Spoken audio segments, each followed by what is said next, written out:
Hola, ¿cómo se encuentran?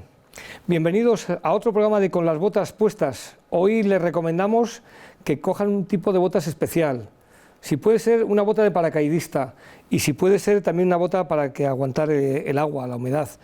Hoy en día las botas militares aguantan todo eso, pero les vamos a llevar a un desembarco y a una historia y a una leyenda, y van a disfrutar ustedes de la magia del cine, de la magia de los paracaidistas. Pero sobre todo, antes de empezar y citarles, agradecerles sus correos y, por supuesto, ha habido un telespectador que nos dice que sigamos aguantando, y claro que vamos a seguir aguantando. Y nuestras armas para combatir son la mascarilla, el hidrogel y la distancia de seguridad. Lo dijimos en el mes de marzo, no nos vamos a ir de aquí, no nos rendiremos hasta que el virus haya sido eliminado, hasta la rendición incondicional. Mientras tanto, seguiremos con nuestras distancias y con nuestras armas, y con ustedes.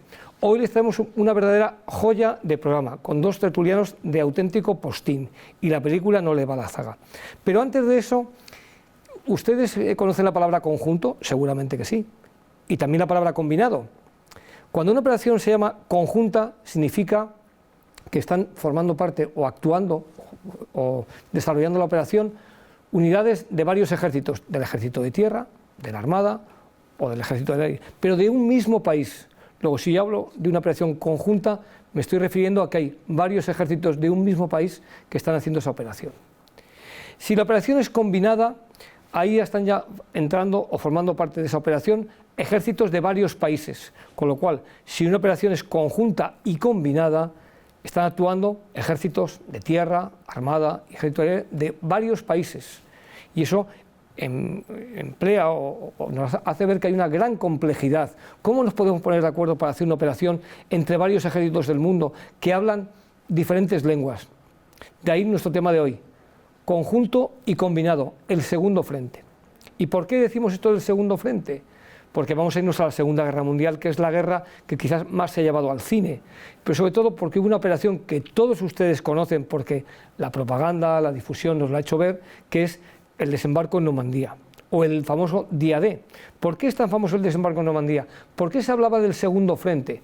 Porque en el año 1942, en esas reuniones que había entre el primer ministro británico Winston Churchill, el líder soviético Joseph Stalin, y el presidente norteamericano Franklin Delano Roosevelt, Stalin insistía y a veces pegaba puñetazos en la mesa diciendo que quería the second front, el segundo frente. ¿Qué era el segundo frente? Aquel que tenía que abrirse las costas de Francia para aligerar la presión germana sobre las tropas soviéticas. Ese segundo frente se empezó a pensar en el año 1942.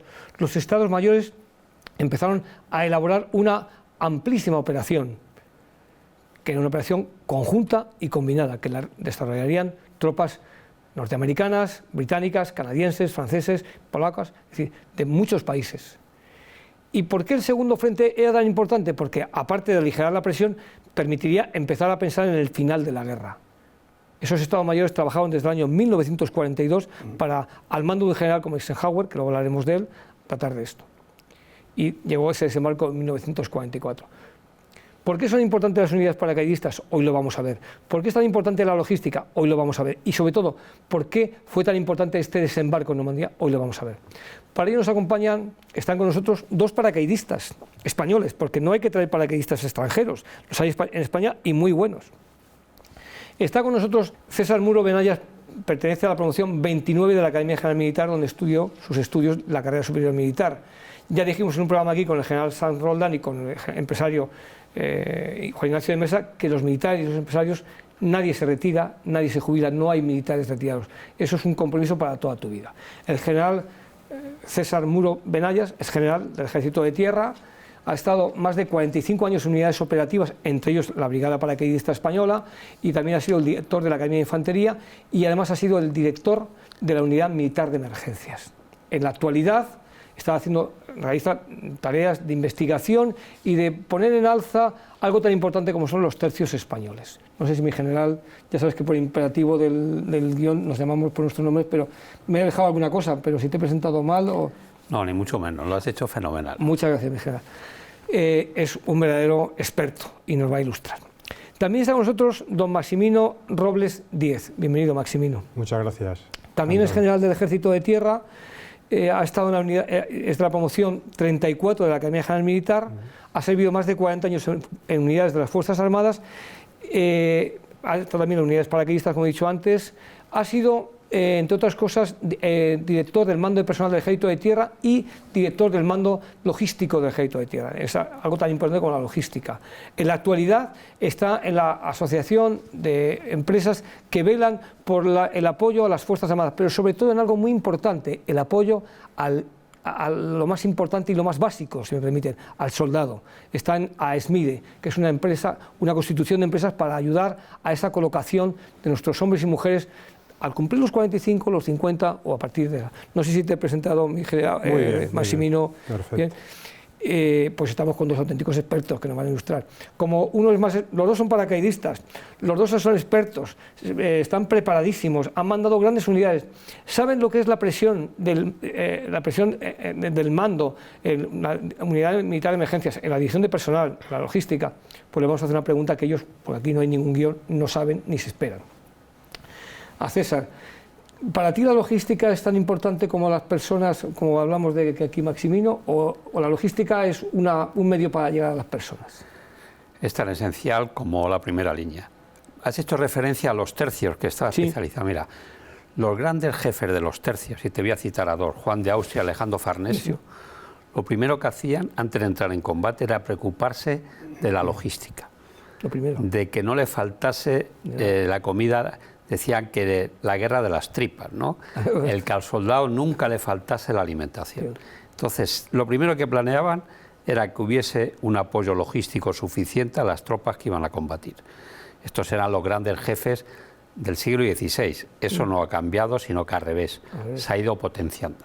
La logística es esencial para cualquier función, pero en la función militar más aún. Más todavía. Muy bien, buen apunte. Y a ti, Massimino, pues la pregunta no va a ser de logística, lógicamente. ¿Se puede ganar una guerra con paracaidistas solamente? ¿O es, como decían la doctrina de los movimientos verticales, es para asegurar puestos?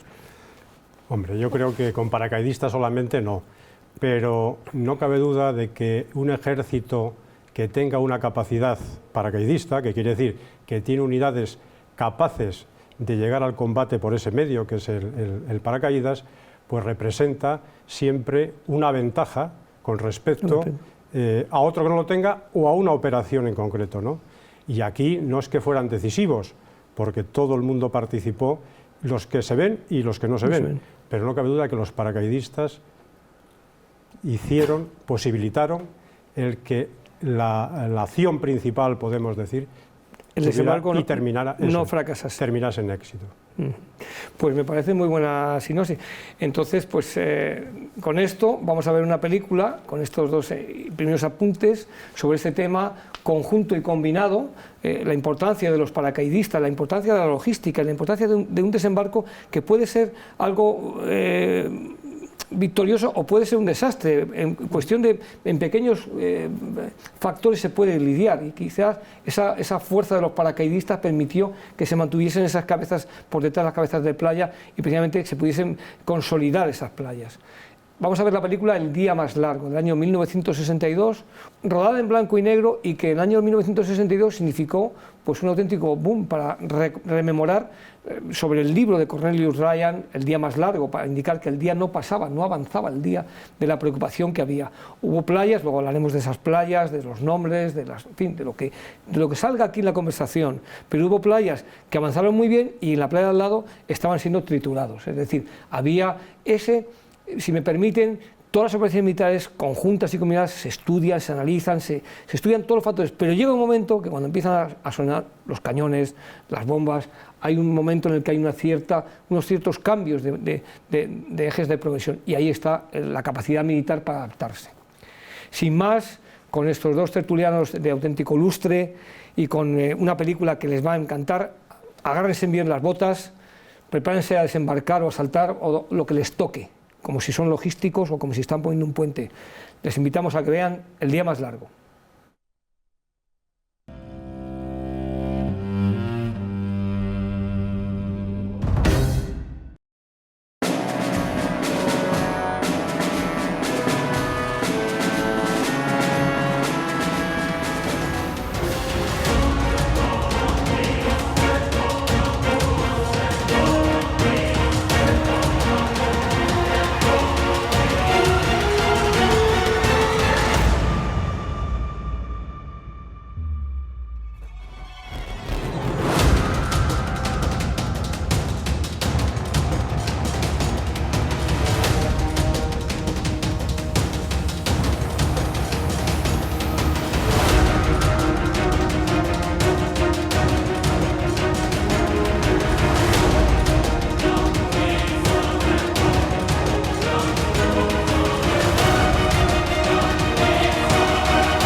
Pues ya estamos aquí.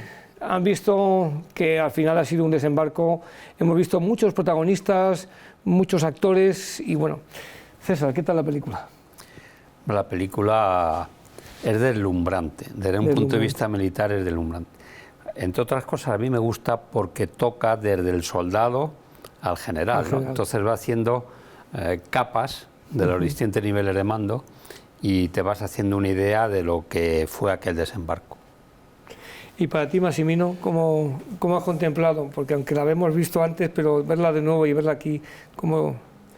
Bueno, pues coincido, es impresionante, tiene una dimensión en el campo militar impresionante en lo que se ve y también en lo que no se ve, porque hay que ver la preparación, la organización, la acumulación de recursos para poder llegar, el entrenamiento de las unidades, para poder hacer lo que hemos visto en la película. Sí, porque además contó este productor, que en realidad es el gestor, Daryl Zanuck, contó con un montón de medios militares y con mucho apoyo, ¿no? En este año 1962, que brevemente, para irnos ya a hablar de esta excelente película, pues es el año en el que nuestro rey emérito contrae matrimonio con la reina Sofía en Atenas. Hay una crisis importante de los misiles en Cuba que está a punto de derrapar o de dar origen a una guerra mundial o nuclear, y también que se produce la independencia de Argelia. Hay unas elecciones en Francia y el 60% de los franceses admite o asume que se haga la independencia de Argelia. Eso en el mundo. Y en España pues hay un anuncio que es muy famoso, que a lo mejor os sonará, lo del Colacao, que se cantaba mucho, incluso en los recreos los chicos lo cantaban, el Colacao, y también la publicidad, que empieza a ser importante, los temas publicitarios. También es el fenómeno de Marisol, se habla de la película Tómbola y de esa canción que va unida. Y se estrena ya cada vez con más cercanía la película West Side Story. Y España sigue siendo un país en auge en lo que sería el turismo. Y con eso, pues vamos a hablar de este día más largo. ¿Por dónde empezamos? ¿Por los paracaidistas? ¿Por la operación? ¿Por el aspecto histórico? Por la preparación, por el contexto, por todo, ¿no? Bueno, empezando efectivamente por lo que no vemos. Lo que no vemos, sí. Fue una dimensión para la industria, era una lucha Alemania y el resto del mundo. Y entonces, aunque los americanos ya habían suministrado materiales a los aliados, pero desde que entra en la guerra, pues la máquina industrial americana se pone a producir de una manera exacerbada, de todo tipo de recursos. Pero esos recursos hay que llevarlos a la base de partida, desde donde se va a lanzar la operación, que son las Islas Británicas. Que es un gran portaaviones, ¿no? En realidad un gran portaaviones. De hecho, había tanta acumulación, tanto de recursos humanos como otros materiales, que el Churchill creo que dijo algo así como que las Islas Británicas no se hunden por los globos cautivos, ¿no? Esos globos que ponían en los lugares sensibles para que los aviones no atacaran en picado, porque por los cables pues se podían. Entonces, eso por una parte. Por otra parte, la propia organización ya en las Islas Británicas, creo que se hicieron del orden de 113 aeropuertos. Eso es espectacular. O sea, para desembarcar todo aquello. Entonces, y luego ya pues mil y pico campamentos, o sea que todo eso refundido se ve muy bien, pero eso hay que tener una cabeza logística importante para diseñar todo eso, ¿no? Tuvo que ser muy complejo. Muy complejo. Y bueno, se llevó a cabo y de ahí luego pues ya partió lo que... Y todo con máquina de escribir, pues no había ordenador, ni pendrive, ni nada que hoy en día tenemos, venga, mándame. O sea, todo a pedal, ¿no? Bueno, hubo algún salto tecnológico, que nos parecerá, pero por ejemplo, la carretilla elevadora actual ya se había inventado en los años...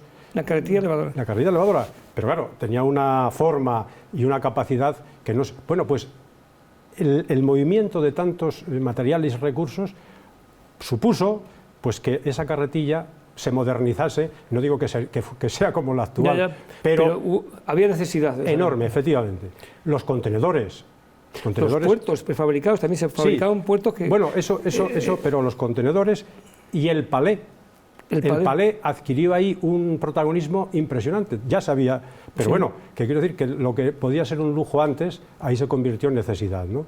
Y luego también otros podemos decir, inventos que eran aplicados, totalmente necesarios, que si quieres pues lo podemos ir desgranando. Sí, después. Sí.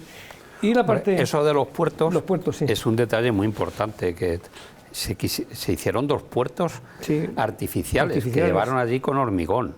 Que se hundía y luego se encajaban como exactamente, como uno para puente la zona español, pero en el año 45. Uno para la zona americana y otro para la zona inglesa. Para desembarcar suministros. Tremendo. Hacer aquello fue una obra de ingeniería absoluta. Un oleoducto también hicieron. Un oleoducto también. Otro oleoducto. Sí, efectivamente. Y luego modificaron carros de combate, hicieron miles de cosas, las planchas esas famosas de metal para que los carros subieran por la arena, en fin. Todos los ingenios posibles, toda la industria se volcó allí.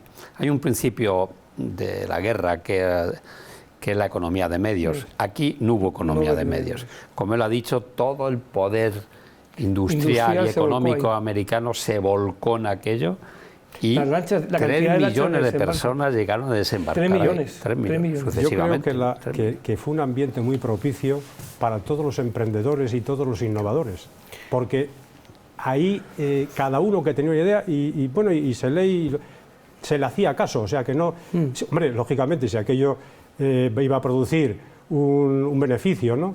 Pero lo que decía al final, el oleoducto, pues de ahí nació esas tuberías semirrígidas, de ahí viene la tubería flexible.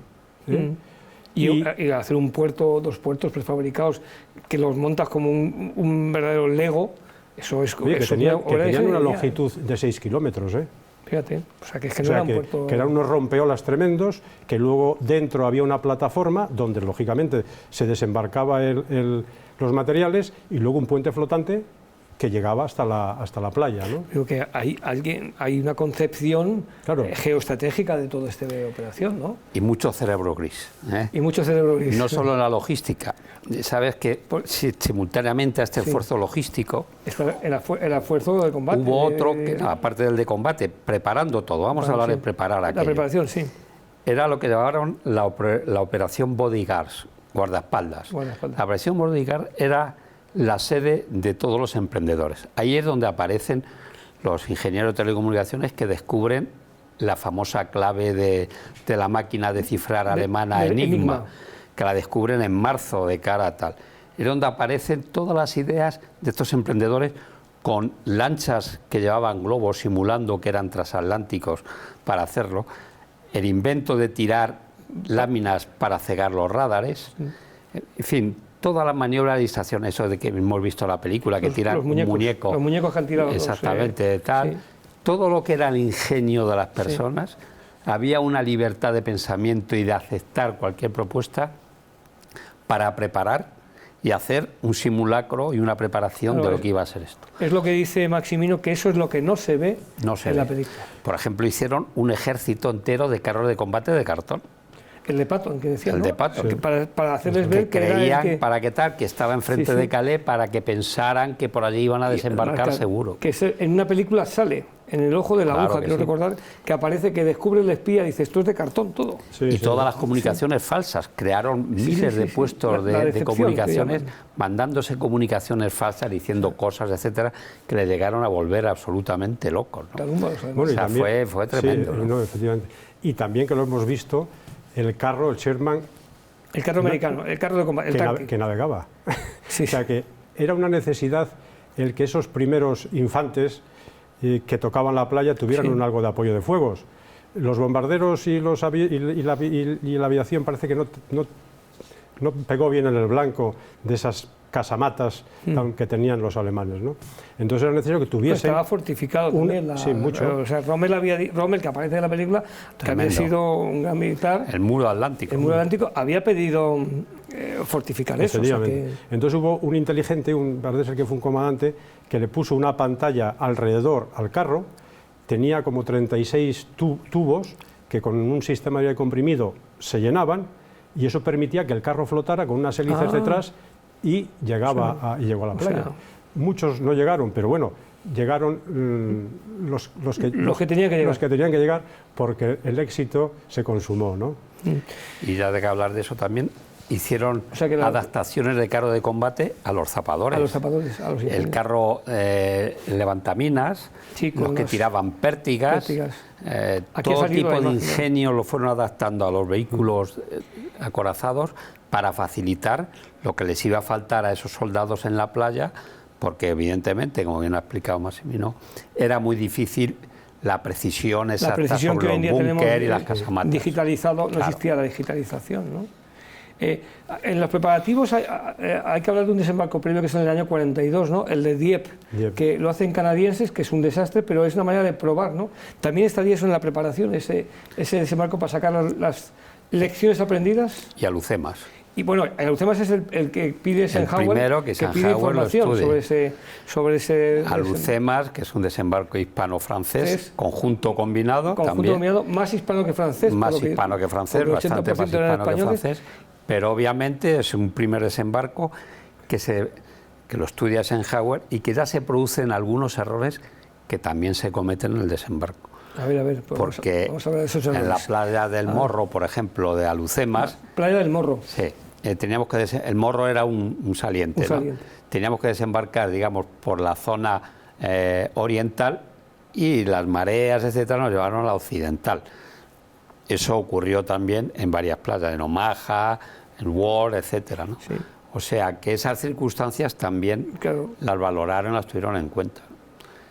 Y los desembarcos en el Mediterráneo, como bien dices, ¿no? Que tuvieron en la Segunda Guerra Mundial, que ahí aprendieron todo el de Sicilia, el norte de África, etc. Ahí van cogiendo experiencia. En este caso de Dieppe también... El Dieppe, a mí me llama la atención porque también fueron canadienses. Buscaban ver cuál era la reacción alemana. O sea, por una parte buscar información también sobre las... Sí, pero que mandaron a 3.000 y no volvió ni uno, o sea, muy poquito volvieron. O sea, que eran cantidades... Eso es. Y también ver cuál era la reacción de la defensa, ¿no? ¿Cómo reaccionaban los alemanes? ¿Cómo reaccionaban?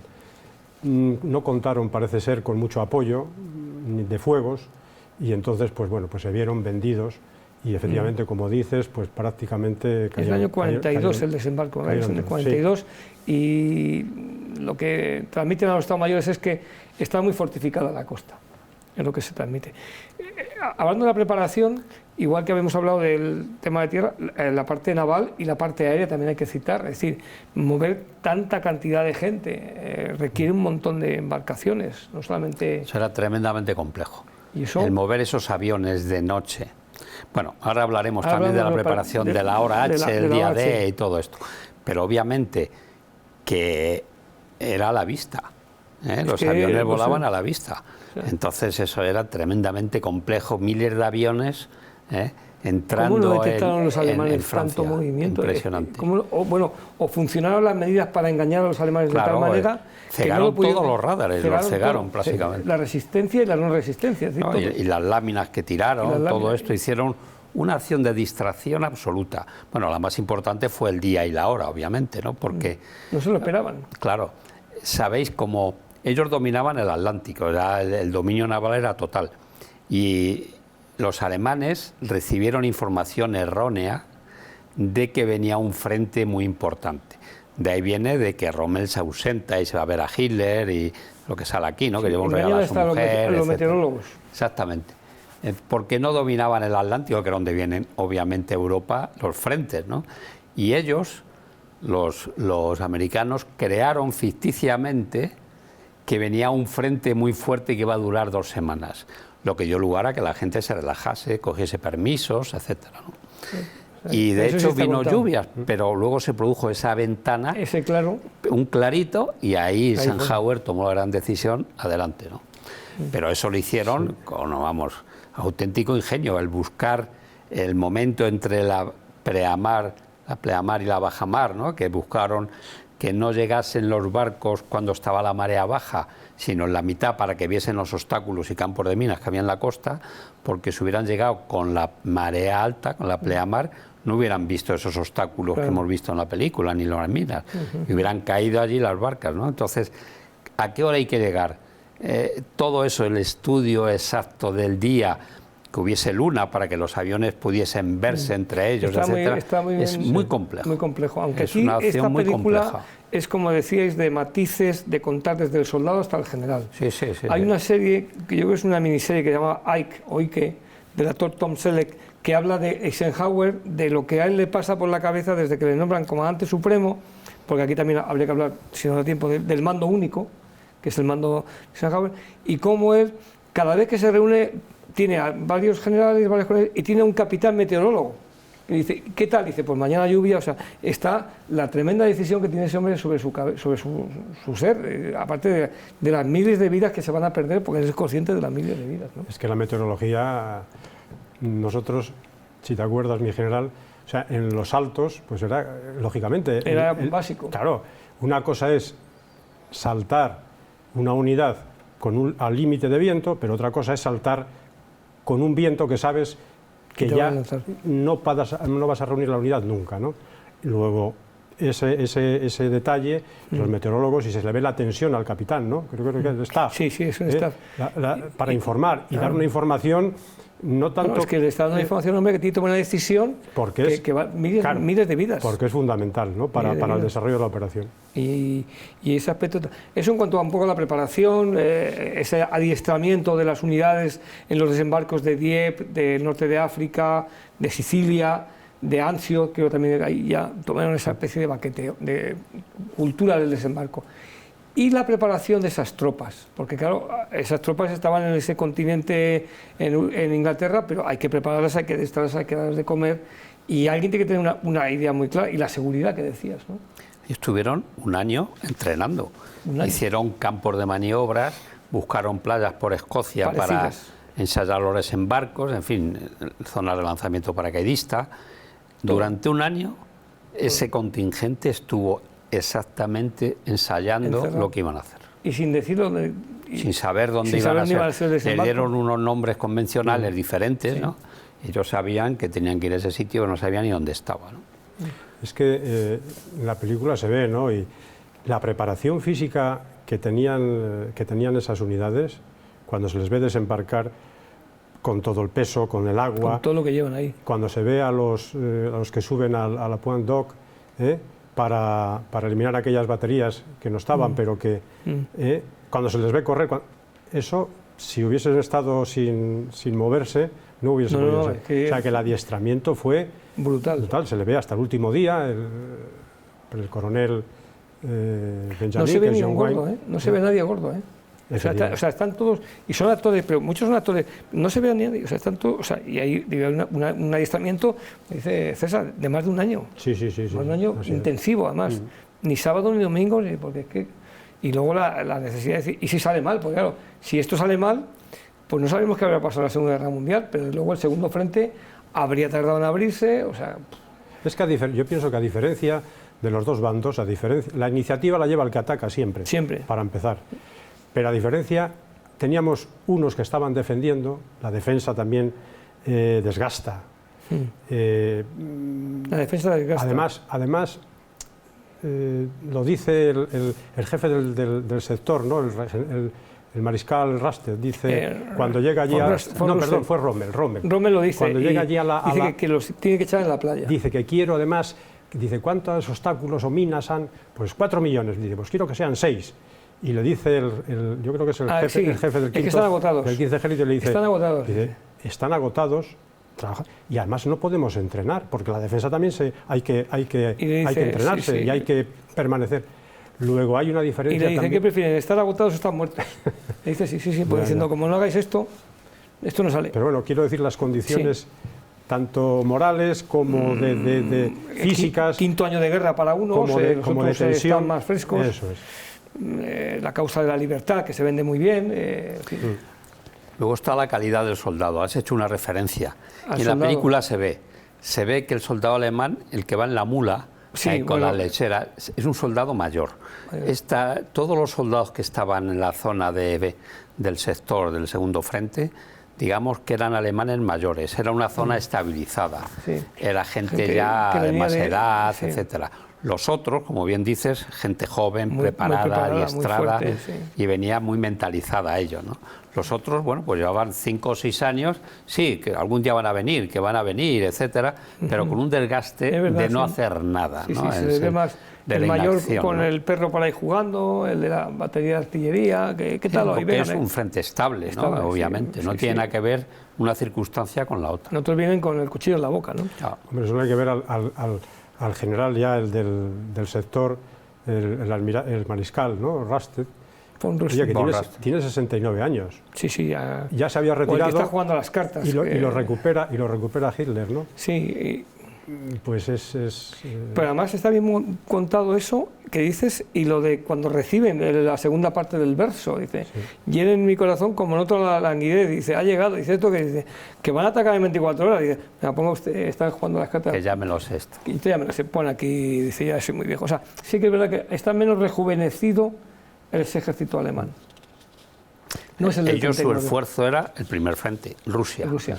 que lo habían destrozado ya. Habían destrozado. Ya lo habían perdido. Pero- habían perdido Stalingrado, ya- habían perdido Leningrado y ese frente y Kursk estaba también, roto y estaba roto. y los rusos avanzaban como flechas. Y además ya no es ese ejército alemán del 39. Nada, ya no es lo mismo, no tiene nada que ver. No, no, estaba ya más desajado, había perdido mucha consistencia.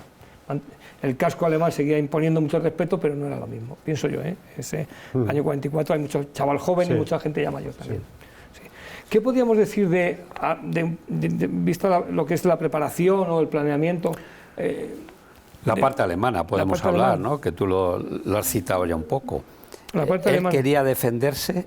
el Rommel, agua. que le designan es profeso a mandar el ejército ese allí, no el frente, que era von Rüsted, le mandan para el frente y él decide hacer una pared en la costa.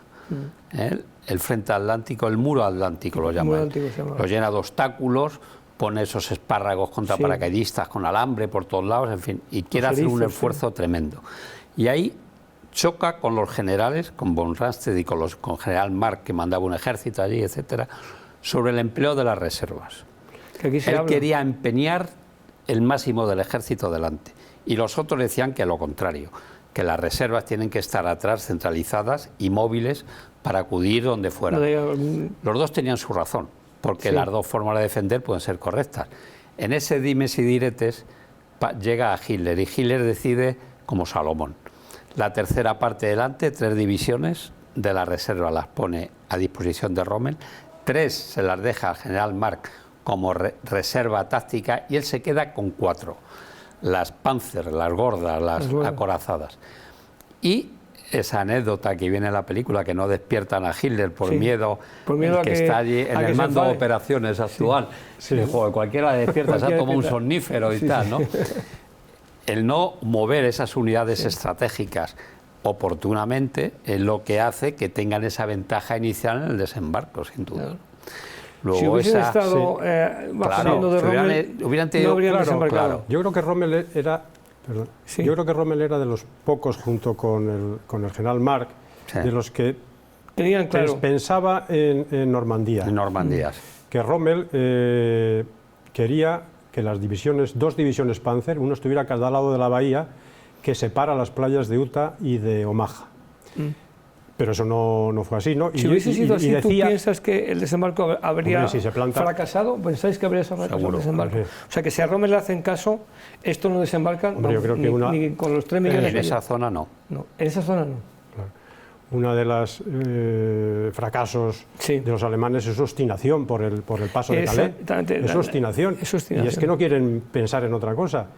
Y yo creo que por eso Rommel decía, y termino, cuando estaba ahí en Berlín, le llaman y dicen que están invadiendo, la invasión ya dice, Normandía, y él dice, incauto. O sea, yo creo que hasta él Sí. se arrepiente, quizás en su momento, no haber hecho valer más su criterio, ¿no? No lo sé.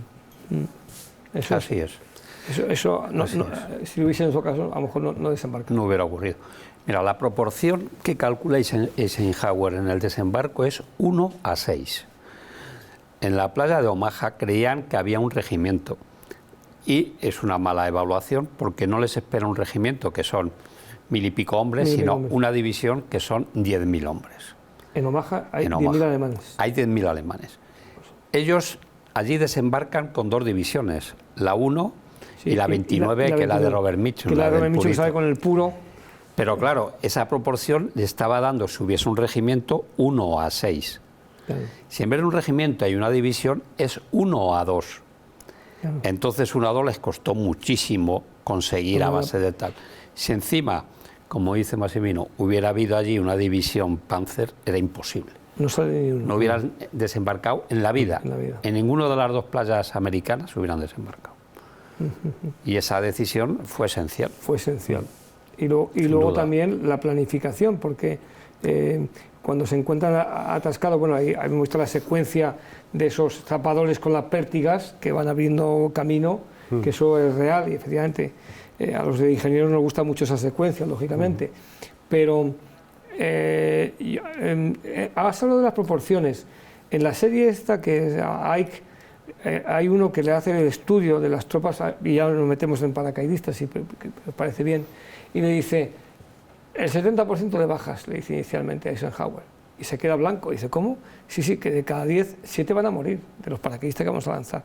Y justo antes del desembarco, dice, me he confundido en mis apreciaciones, no sé si es un 20 o un 30 lo que le dicen, tú lo sabrás a lo mejor que yo. O sea, ¿se puede asumir unas pérdidas de un 70%, como le dijeron a Eisenhower inicialmente, en ese tipo de unidades que se las lanzas detrás, que tienen unos objetivos muy concretos, estratégicos, que hay que tomar el puente, ahora hablaremos del puente del río Orne, ¿no? ¿Eso se puede asumir como mando, como jefe, como...? Hombre, no hay que verlo desde ahora, ¿no? Hay que meterse en aquella guerra. Una guerra que hubo 70 millones de muertos, la Segunda Guerra Mundial. El 2% de la población mundial, que eran 3.500, lo que es hoy China, India, era lo que había en todo el mundo. Estamos hablando de 70 millones de muertos. Hablar de miles de muertos era asumible. Y por eso, bueno, pues dijeron así, pues que hay que meter una proporción. Normalmente el que ataca, decimos, de proporción 3:1 es suficiente para asegurar una victoria asegurada, más o menos, ¿no? Porque esto nunca se puede acertar. 6:1 es una proporción para saber que es que lo vas a arrollar, por así decirlo, que es un poco lo que hacían los rusos con los alemanes en el primer frente, que tenían, pues eso, esa proporción. Y menos en este caso, que hubo esa falta de evaluación y que también no desembarcaron realmente sobre la misma playa de Omaha, sino un poco más hacia el oeste, se encontraron una fuerza muy superior a la que esperaban. Claro. En los demás sitios lo tomaron sobre todo porque los alemanes gastaron la munición. En concreto, dispararon toda la munición que tenían y a mediodía, a las 4 de la tarde, se habían quedado sin balas, hablando claro, de matar americanos o matar ingleses en este caso. Y eso fue un factor determinante, porque a pesar de que tenían acumulada munición, les faltó munición ya para matar a tanta gente que desembarcaba y oleadas y oleadas. Tuvieron el mismo problema con los aviones. Los aviones los dispersaron para cubrir, para ser menos vulnerables, pero luego también los suministros, cuando quisieron, pues no llegaban. Claro. Hay que darse cuenta que la logística es como el torrente sanguíneo, ¿eh? O sea, si no llega a una parte de nuestro cuerpo, se necrosa y muere. Pues ya podemos tener las mejores unidades adiestradas. Si esas unidades no son alimentadas en lo que necesitan, el hombre tiene que comer, tiene que beber, tiene que tener munición, sus medios tienen que repararse y se estropean. Sus repuestos. Todo. Entonces, claro, pues ya... Es que yo creo... A mí me parece que conforme ves esta película y estudias y lees, es más complejo toda la preparación que el desarrollo. Sin Porque duda. dices, sin duda. O sea, aquí el desarrollo la es una mañana, una tarde, hasta el 30 de junio que toman K en Echelburgo, pero dices, pero es que aquí hay 2 años de trabajo. Muy minucioso. Muy minucioso, además. Y que no les faltase los recursos a esta gente que desembarcaba. Sin puertos, desembarcando sobre las playas hasta 2 meses después y tal. Fue tremendo, lo que hicieron fue tremendo. Tremendo y se puede decir que de libro, organizado. De libro, sí. De libro. Y en cuanto a las unidades paracaidistas, vamos a hablar un poquito, si os parece, de ella. Y también se habla de unidades aerotransportadas. Sí, a mí me gustaría que a los espectadores un poco les explicase o les contase qué diferencia básica hay entre esos 2 tipos de unidades, que son muy parecidas, pero que son una misma unidad, empleadas de maneras distintas. digamos que las dos emplean el mismo procedimiento, que es el envolvimiento vertical, ¿no? Lo que llamamos la tercera dimensión, entrar por arriba, ¿no? Por arriba. Digamos, a nivel terrestre se entra de frente, por los flancos, etcétera. La tercera dimensión es envolver por arriba. Y se puede utilizar los dos procedimientos, o el paracaidista, que es el desembarco en paracaídas, o el aerotransportado, que es en planeadores, que también se ve, ¿no? Que hemos visto aquí una secuencia muy bonita, en el río Orne. Entonces los americanos utilizan dos divisiones y una de ellas, la 101, era mixta, era paracaidista y aerotransportada. Y la sexta división inglesa, que era paracaidista y aerotransportada, actúa en el flanco del este, ¿no? Y ambas actúan utilizando ambos medios, por así decirlo. Obviamente en las zonas de Normandía, que hay unos grandes campos, ellos ya estudiaron posibles sitios de aterrizar, a pesar de que había muchos obstáculos, porque Rommel sembró todas esas zonas con lo que llamaron los Rommel espárragos, que eran estacas con un alambre, etcétera, para impedir a los planeadores y paracaidistas que llegasen, ¿no? Entonces, obviamente, se puede hacer, pero tiene sus riesgos y sus inconvenientes. Una tropa que no tiene el apoyo logístico cercano o directo por tierra, como es el caso de un desembarco, como explica Massimino, y lo tiene por envolvimiento vertical, se queda aislada, ¿no?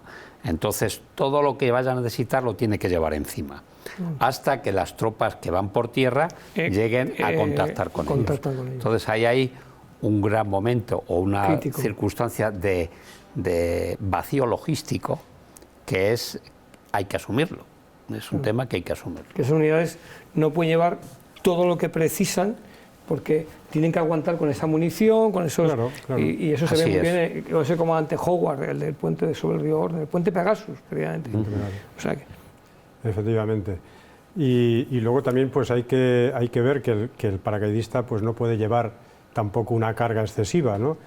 No se ve en la película, pero sí en los libros y tal. Hay una serie también, no existía como existe hoy el paracaidista que lleva una mochila, que tiene una ergonomía y con un atalaje que le permite... No existía eso. Llevaban en las piernas unas bolsas que la mitad de ellas pues se rompieron, se les cayeron, en fin, todas esas vicisitudes pues son las propias, las de los paracaidistas de entonces, del año 44, de 1944, y las de hoy pues también existen, ¿no? Claro. Porque el paracaidista no es una mula a la que le puedas cargar todo, y ya se le carga... Tiene que combatir.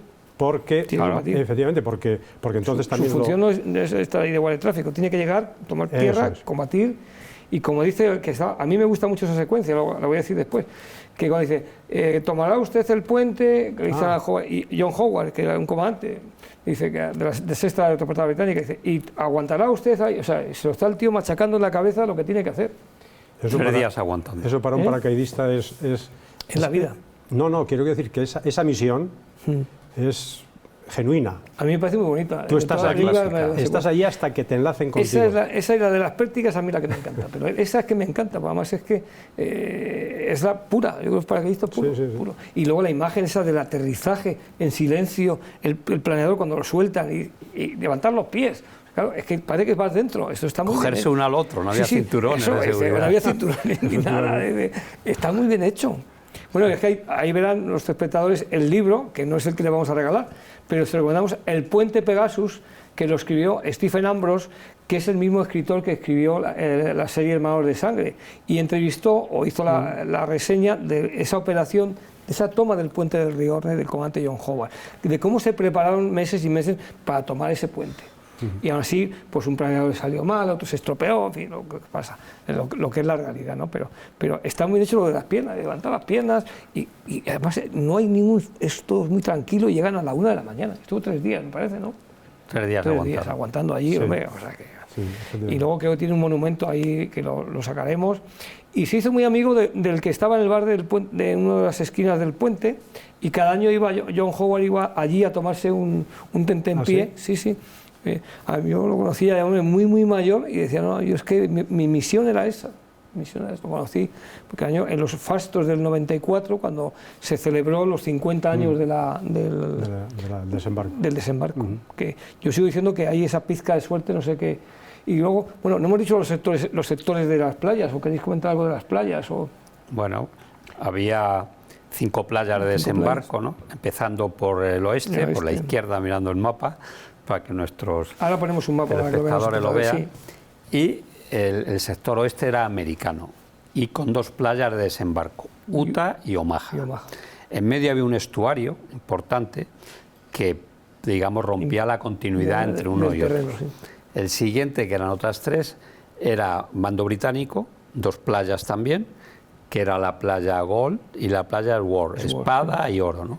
Y por último, que era de mando canadiense y había una división francesa y otra polaca, era la playa Juno, ¿no? Juno. Y entonces allí se repartió todo. El esfuerzo donde más resistencia hubo fue en la zona americana, sin duda, y donde más suave fue en las zonas War, que los ingleses desembarcaron, los escoceses con las gaitas, que son los que entran y penetran hasta el fondo y permiten enlazar con los puentes, ¿no? Porque los otros también tuvieron problemas gordos, ¿no? Sin duda. Los canadienses ahí lucharon y tuvieron problemas gordos. La figura de la Francia libre. Esa, por decir libre, por decir algo, ¿no? ¿Cómo lo ves? Yo creo que no sé si te refieres a la resistencia por una parte... A las dos, a la resistencia. Y el ataque de los... Y el ataque de esos comandos franceses. Sí. Pues sin duda... Que está muy bien hecho. Sí, sí, sí. Bueno, a mí lo que me sorprendió es lo de las monjas también, ¿no? Sí. Debe ser verdad, porque lo cuentan en el libro. Todo eso es verdad. Todo eso es verdad. O sea, está basado en hechos reales. Sí, sí. Entonces las monjas pasaron por ahí, pero iban enfermeras. Es verdad todo eso es verdad. Pero bueno, efectivamente, los comandos esos franceses, al mando de Philippe... Con la maqueta que lo preparan. Lo preparan perfectamente y luego se ve que son franceses. No, son franceses. Que son franceses, digo, por el ímpetu y el coraje. O sea, porque la salida, por ejemplo, del jefe del comando, que yo creo que es Philippe, a buscar el carro, tiene... Hay que echarle. Pero claro, él les ha dicho antes, vamos a luchar delante de nuestros compatriotas. Claro, hemos luchado en Egipto, hemos luchado en África, hemos estado... Pero ahora vamos a luchar y entonces ese valor añadido, ese plus... Ahí estaba, sí. Y luego, pues los franceses, los polacos no se habla apenas prácticamente nada, lo de las gaitas que has dicho. Decía César, los estereotipos humanos que se ven aquí, los soldados, ese Sean Connery que le vemos que emerge como actor, esos actores que hacen de esos generales, Henry Fonda creo que es el que hace del hijo del presidente Roosevelt, que va con su bastón. Sí, con un bastón, artritis. Que además es un actor... estupendo, que decía John Ford, dice, el cine es ver caminar a Henry Fonda, ¿no? Y efectivamente, yo cuando veía el bastón digo, no es muy creíble, pero luego le ves que dice, llama a los jefes de batallón, no sé qué, los llama, y eso sí que es real, es decir, oye, aquí estamos empantanados, si no abrimos esto no salimos. Hay un detalle también que es militar 100%, o sea, que es cuando le pide permiso al jefe de la división para salir a la playa, ¿no? Y el jefe de la división le pone problemas, ¿por qué vas a desembarcar tú, hombre, que te pueden dice, es que yo he trabajado con ellos, yo me he entrenado con ellos, y si me ven a mí, y si no me ven, pues echarán en falta al jefe, ¿no? Al jefe que... Entonces, claro, que creo que eso es un detalle muy cuidado y muy importante. Sí, además... Todo eso es histórico, ¿eh? Todo es histórico. Eso está reflejado absolutamente. Has estado en la zona y has leído sobre eso todo, mucho. Bueno, yo lo he visitado, desde que me diste la tarea del día más largo hace tiempo, ya lo visité. Bueno, y aunque ya había leído, etcétera, y todo es un museo. Vas a cada punto y te vas a encontrar las ruinas o las casamatas y un pequeño museo en cada sitio que te va contando lo que ocurrió. Es bárbaro, está francamente bien. Y todo esto es histórico. Todo lo que sale en la película, en los museos parciales, lo refleja. Y es así. Esa reunión del segundo jefe, que es de la División 29, que es el hijo del presidente, reúne a la gente, y es el que, efectivamente, en la playa de Omaha rompe con los zapadores por las pequeñas vaguadas que había entre las posiciones de los búnkers, ¿no? Metiéndose por barrancos, como vemos ahí, por esas vaguadas llegan a romper entre las posiciones que estaban en los salientes, ¿no? Y esa base del tesón de esos zapadores y la presencia importante del jefe. De los jefes, ahí en primera volvemos línea, ¿no? Ahora Ahí vamos a ir estaba al tema del soldado el general. de Massimino. Para los espectadores, esa secuencia, la que se ve, ahora vamos a poner para que la vean ustedes, que se ve a varios soldados que son de zapadores, de ingenieros, que llevan unos palos largos, que son unos tubos, que en realidad dentro lo que llevan es explosivo. Eso va unido y lo que hace es que se juntan unos cables a un explosor, se acciona la corriente eléctrica, el explosivo abre y abre una grieta, una zanja, por el que ahí ya entra la infantería. Esa es una de las misiones principales de los zapadores. Hemos hablado del soldado, muy importante. El soldado está bien reflejado también aquí. Muy bien. Tanto el soldado alemán como el soldado aliado, vamos a decir, ¿no? Sí. En todos los órdenes, incluso, dice usted que es el cabo, usted, soldado Fuller, usted es el teniente Fuller, dice usted ahora mismo vaya a ser el que... Esa manera de decir, ahora tienes que ser más arriba. Es importante para el soldado tener al jefe al lado, para sentirle... Sin duda, es que hay que ponerse en el... es difícil, ¿no?, si no se vive, porque no hemos dejado de ver una película, pero ponerse allí en las lanchas, cuando vas a desembarcar, mareado, tienes que tener... mareado, vomitando... Bueno, y con miedo, ¿por qué no decirlo? Lo que pasa es que, bueno, el valor y tal tiene que vencer ese... ver a tus compañeros, unos que están caídos, o sea, ahí tienes que tener alguien que es el compañero, que es tu jefe, que tira para adelante. No eres el mismo después de eso. No eres el mismo después de eso. No puedes ser el mismo. En la película Salvar al soldado Ryan se ve muy bien ese desembarco, y lo violento que es y cuánto muerto produce, y ese factor que tú dices del valor del soldado que tiene que avanzar porque va sonado. Entre el ruido, los muertos, absolutamente Además sonado. hay una escena que dice el capitán, usted que dice, batallón médico 104, dice, tengo que poner aquí un puesto de mando, dice, déjate esa chorrada, coge el fusil y sígueme. Esa la ponemos mucho en las clases de liderazgo, es que es la realidad, o sea, que va sonado, pues el soldado va así como diciendo, yo tengo que poner aquí esto, y esto es un infierno, ¿no? Sí. Entonces, por eso te pregunto a ti, Massimino, porque sé que Massimino está en ese grupo de empresas que velan y hacen o ayudan a esos soldados españoles del ejército de tierra, de la armada, del ejército de aire, que después de dejar de estar físicamente en el ejército tienen que hacer algo más. Eso es muy importante. Pues es verdad. Efectivamente, porque en las MIDE. Yo cuando llegué a la asociación, llevo 3 años, ¿no? Entonces siempre ha tenido, como digo, por lema esta asociación y estas empresas que prestan servicio a las Fuerzas Armadas de suministros y servicios, desde la alimentación, el vestuario, los equipos logísticos, y siempre ha tenido como lema cuidar del soldado, la calidad del soldado. Lo que decía antes César, de que ya los tercios decían el soldado tiene que estar bien alimentado. Porque tenemos unos materiales estupendos, con una tecnología muy avanzada, pero ¿quién maneja esos materiales? El soldado.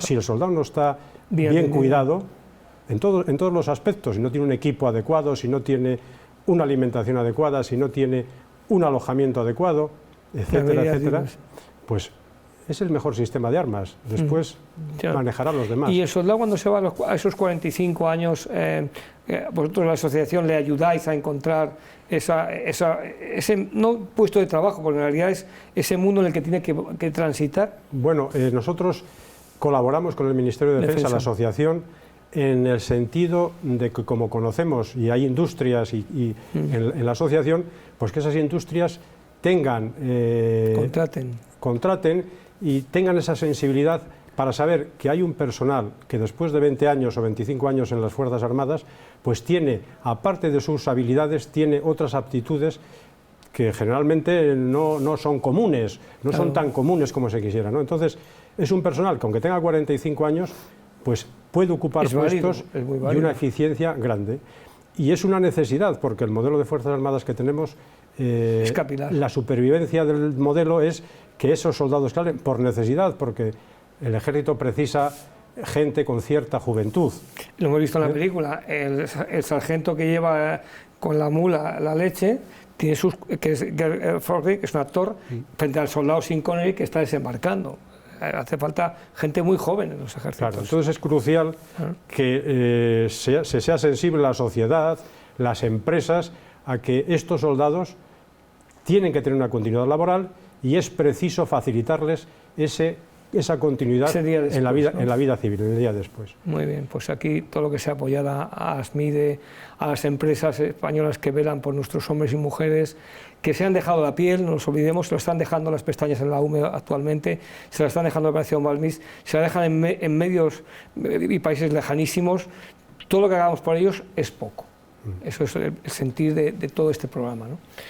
Y seguimos un poco con el día más largo, antes de llegar a las conclusiones, ¿alguna acción que queráis comentar? Hay que hablar de los paracaidistas, bueno, pues ¿no? digo que ahora vamos a hablar de los paracaidistas, venga, ahora toca. Faltaría mal. Ahora. Bueno, yo creo que Massimino ya ha dicho una cosa clave. Para nosotros la meteorología es esencial. Sí. O sea, las condiciones meteorológicas, el viento es el gran enemigo, pero también, como sabemos que los aviones nos tienen que llevar, obviamente la oscuridad en el vuelo es muy importante. En aquella época no había GPS, posicionadores, ni mucho menos, ¿no? Y se volaba pues a la vista. Meter miles de aviones como metieron de noche, viéndose visual, nada más que visual, sabiendo que van unos rumbos, etcétera, es muy complejo. Es complicado. Tremendamente complejo. Y para esos pilotos, el lanzar a los paracaidistas más o menos a ojímetro era su cometido. Eso. Ya sale John Wayne en un momento de la película que dice a su jefe: mi gran preocupación son las zonas de lanzamiento, porque está entre el pueblo este de Saint-Mère-Église y los pantanos. Cuando uno va allí y lo ve, efectivamente es así. Hay una zona de pantanos tremenda y el pueblo. El pueblo se estaba quemando. Sí, fue la única referencia de luz que tuvieron. Todo está oscuro, porque obviamente apagaban las luces de los pueblos, no dejaban ninguna luz. Entonces, para un piloto de noche, la última referencia es la costa, con la luna, distingue ahí el mar y la tierra, y a partir de ahí volar 15 o 20 minutos hasta que se produce el lanzamiento es muy complejo, tremendamente complejo. Eso explica que saliesen todos diseminados, claro, ¿no? Entonces, sobre el sitio que tenían que caer, solamente caen un 20%. El resto cae en los pantanos, como se ve muy bien reflejado en la película, o muchos en Saint-Mère-Église, que más que nada porque son los últimos que lanzan, ¿no? Porque el principio era la zona pantanosa. Pero eso lo van haciendo, supongo, a los 14 minutos 30, me parece que era, desde el punto inicial, con cronómetro, sabiendo a la velocidad que va el avión. Eso es jugársela de verdad. ¿No? Jugársela de verdad. Porque no había marcajes abajo. Tantos millones de muertos que dice, bueno, asumo que puedo perder aquí. Entonces se ve que la mayoría caen donde caen, en la zona pantanosa o en el mismo pueblo, ¿no? Entre casas. Sí, granjas. Luego es una zona llena de granjas, de muretes, de mucho árbol. Es muy complejo, tremendamente complejo. No es una zona plana. Entonces, obviamente, ya los paracaidistas... O sea, los pilotos, el lanzamiento de las zonas de lanzamiento. Efectivamente, ya empiezan cayendo en un sitio no adecuado para aterrizar y además desconocido. Porque lo peor que tiene un paracaidista cuando llega al suelo es ¿dónde puñetas me han tirado? ¿Dónde estoy? Exactamente. Y es difícil. ¿Y hacia dónde tengo que ir? Es muy difícil, porque no tiene referencias. Ahora tiene GPS. En aquellos tiempos no había GPS. Yo recuerdo hacer un salto de estos en Francia, que también nos tiraron mal. Los paracaidistas españoles con los franceses hacen unas maniobras. Iberia es aquí, Iberia es en Francia y Galia es aquí. Pues saltando en un ejercicio nocturno, como un comando, en un ejercicio de estos me tiraron un avión francés, junto con franceses, y yo cuando llegué al suelo dije, ¿dónde puñetas estoy? No tenía ni idea de dónde estábamos. Nos habían tirado como 2 kilómetros antes. Entonces, la única opción que tuve fue a un cabo y a un paracaidista decir, ¿veis luces? Ir a ver qué pueblo es ese. Entonces, ir allí al cartel que ponía en el camino, ¿no? Y cuando llegar allí, mi teniente, el pueblo es no sé qué, y ya te orienta y dice, pues estamos en esta zona. No, esa es la realidad. La desorientación tiene que ser tremenda, ¿eh? Tremendamente. Entonces, eso era un mando que llevaba una radio y tal. Pero un soldado que cae donde menos lo espera y que los fraccionamientos de los aviones hace que a lo mejor el que cae al lado no es de los tuyos y el avión es otro. Es de otra unidad. Y es de otra unidad, con lo cual pasa aquí también. No hay una cohesión inicial, ¿no? Entonces, todo ese pequeño desbarajuste que se formó tiene una explicación muy lógica cuando te han lanzado mal, ¿no? Hasta el día siguiente, que ya se empezaron a quitar la caraja, por así decirlo, no estuvieron realmente operativos. Claro, ¿no? Que clarea un poco y dice, pues ya vemos aquí lo que hay, ¿no? Claro. Ellos hicieron, la misión que tenían era hacer como una caja. Por un lado se desembarcaba por el mar y los paracaidistas tenían que ocupar los flancos para que las unidades enemigas no entrasen por ahí, que eran las más peligrosas por la cercanía que tenían, y al final la 101, unas esclusas de unos pantanos, también cerrarlos. Hacer una especie de caja de lo que iba a ser la cabeza de desembarco. Para que no pudiesen ser rechazados. Claro, para que las reservas no llegasen. Eso no lo consiguieron inicialmente ni borrachos. Tardaron no solo un día, varios días. ¿Por qué? Porque ya cuando has roto la sorpresa, no es lo mismo llegar a un sitio que no te esperan, que te están esperando, ¿no? Ya el combate y la muerte es tremenda, ¿no? Está diseminado. Y luego los que cayeron en Saint-Mère-Église, ¿no? Todos estos cayeron en puestos de mando y tal, y murieron como ratas. Claro, porque además no se respetó eso de, hay una normativa, ¿no?, de que al paracaidista no le debe de disparar. No le debe de disparar. Cuando está bajando, ¿no? Pero bueno, en esta guerra... Sí, ahí digo porque también iban prevenidos, ¿no? Porque hay una anécdota de un general, yo creo que es de la división inglesa. La sexta. De la sexta. Un general de una brigada de esa que les dice a los oficiales, dice, habéis entrenado mucho, vuestras órdenes tienen que ser claras, dice, pero no entréis en pánico si hay un desorden grande, si hay... Dice, porque es que inevitablemente lo va a haber. Lo va a haber. O sea, que, son conscientes de que lo va a haber. Que efectivamente. Sí, eso es así. Eso es así. Nos gusta o no, es así. Comentaba antes con el general que en tiempos de... Bueno, él lo ha dicho ahora, aquella vez en Francia, pero en tiempos de paz, en ejercicios, tal, que hemos vivido, pues oye, por la noche, pues hay... dices, ¿dónde me han lanzado? Pero si la zona está a 2 kilómetros, bueno, pues eso ocurre con que ahí que estaban las baterías antiaéreas también disparando a los aviones y todo. O sea, también aparece en la película Un puente lejano, que también es de paracaidistas. Igual. Que a Roy Urban, que es el de Sean Connery, que ya dice general, le ofrecen una zona de lanzamiento a 14 kilómetros. Dice, ¿cómo voy a irme yo luego hasta...? Y luego es un desastre, ¿no? Esa unidad, o sea que sí. Bueno, yo entiendo que es un poco la zona de lanzamiento, el equipo que lleva el paracaidista, ¿no? que es un equipo pesado, ¿no? Tiene que llevar todo encima, munición, sobre todo, y luego el reagrupamiento que hay que hacer con esas unidades para mantener el objetivo. La cohesión, claro. Bueno, pues no sé si hay algo más que queréis decir. Pero eso afortunadamente ha cambiado mucho. Ha cambiado. Hoy en día actualmente ya tiene que ver. Llevan gafas de visión nocturna, llevan GPS, llevan muchísimos medios.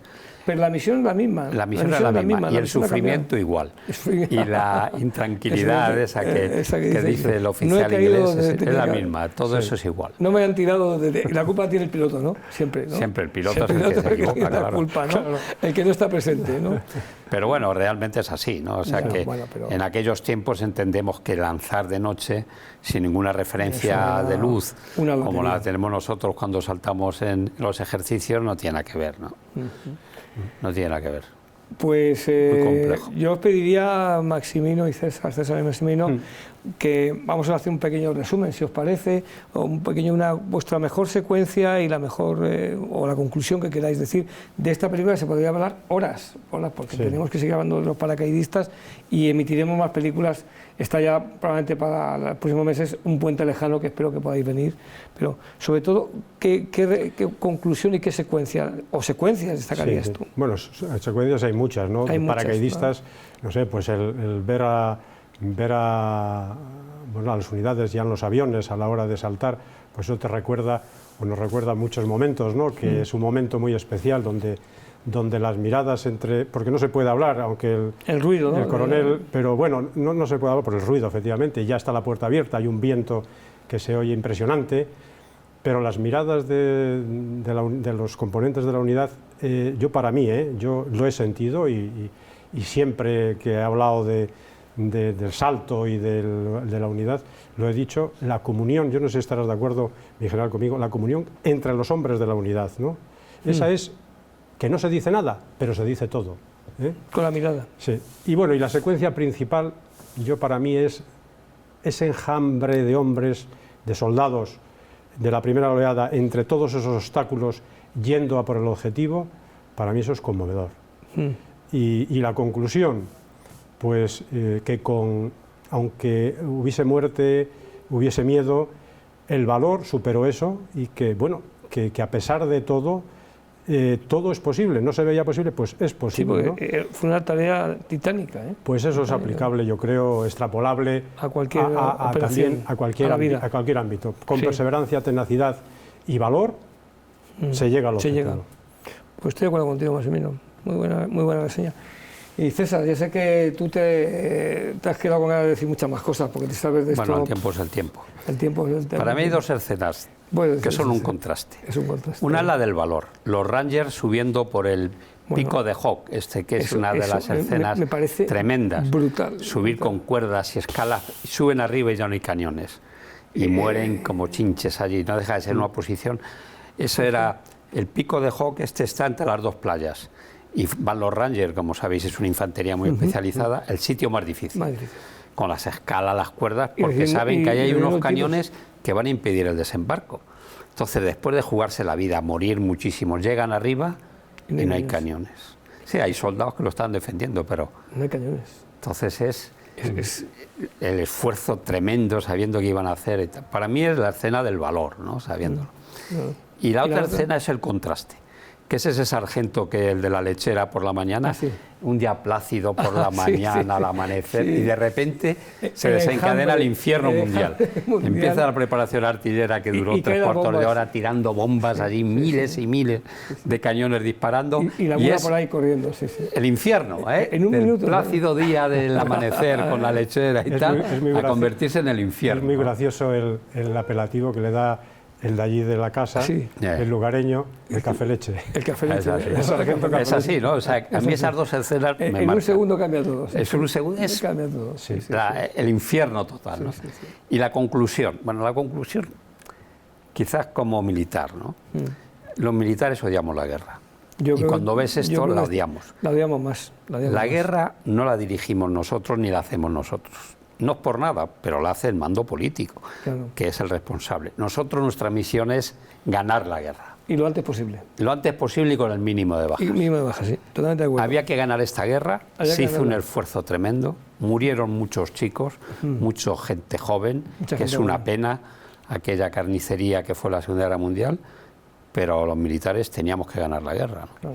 Y este es el esfuerzo y la conclusión de la película. A pesar de todo, ganamos la guerra.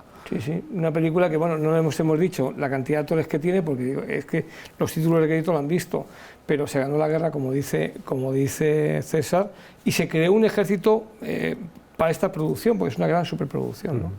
Pues muy buena sinopsis, el ganar la guerra. Yo me quedo con la secuencia de ese comandante John Howard, ese que es el actor Richard Todd, cuando va con su unidad, levanta las piernas y llegan con los planeadores, y me parece precioso toda esa. Yo cogería esta película. Muy bien tomado todo desde el planeador.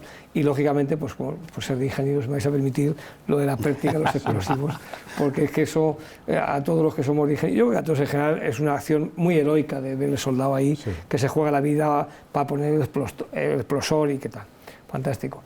Y nada más, antes de despedir a nuestros tertulianos, decirles que nos mandan un correo a nuestra dirección de correo electrónico, todo en minúscula, con las botas puestas, @cadenalocal.tv, se lo repito todo seguido, en minúscula, con las botas puestas, @cadenalocal.tv. Entre todos los aceptantes de esta pregunta que le voy a hacer ahora, pues haremos un sorteo y les regalaremos este libro de Con las botas puestas. ¿Cuál es la pregunta? Hemos visto paracaidistas, que es quizá lo que más aparece en esta película, porque fueron muy importantes, porque fueron ese factor que desencadenó el que no hubiese esos contraataques que habrían podido abortar el desembarco. Y hay un paracaidista que se queda sordo durante esta película, lo hemos visto. ¿Por qué se queda el paracaidista sordo? Nos contestan a esta pregunta, que como ya decía un oyente, un telespectador, dice, es que usted hace preguntas que no podemos buscar en internet. Es que están hechas para que ustedes hayan visto el programa. Entonces, si han visto el programa o la película, verán por qué se queda ese muchacho, ese paracaidista, se queda sordo. Y sin más, pues César Muro Benayas, mi general, ha sido un verdadero placer y honor que estés aquí con nosotros. Muchas gracias. Y tienes que volver a hablarnos de más. No tú digas. Muchas gracias, mi general. Y mi general también, Maximino Robles Díez, muchas gracias por estar con nosotros. Ha sido un placer también y un honor. También para mí.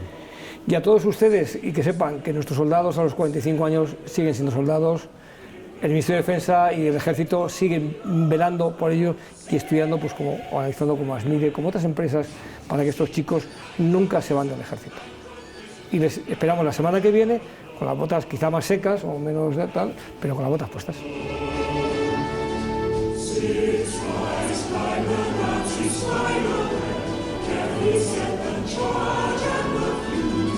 So